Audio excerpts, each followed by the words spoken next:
దేవుడు అన్ని చోట్ల ఉంటే దేవాలయాలు ఎందుకు అవసరం అని ఒక వ్యక్తి స్వామి వివేకానందుల వారిని ప్రశ్నించారుట. నాయనా, నీవు సాయంకాలం రా, నీ ప్రశ్నకు జవాబు చెప్తాను అని పంపించారు.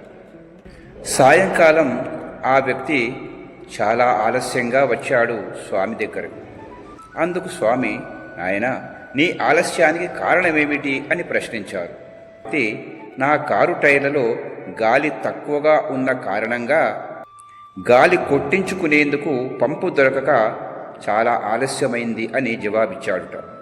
అందుకు స్వామివారు, టైర్ల వాల్వ్ తెరిచి మీ చుట్టూ ఉన్న గాలిని ఆ టైర్లలో నింపవచ్చు కదా అని ప్రశ్నించారుట.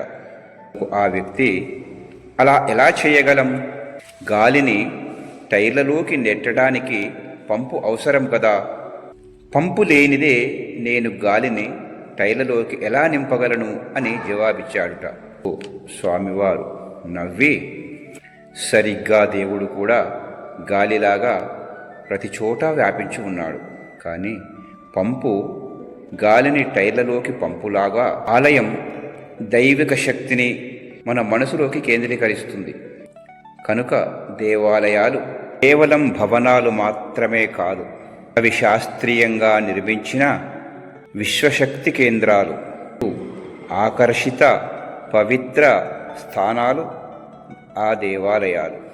కనుకనే ఆ యొక్క దేవాలయాలకు మనమందరము వెళ్ళి భగవత్తుని దర్శనం చేసుకొని భగవత్ అనుగ్రహాన్ని పొందాలని చెప్పేసి భగవద్బంధువులందరికీ విజ్ఞప్తి.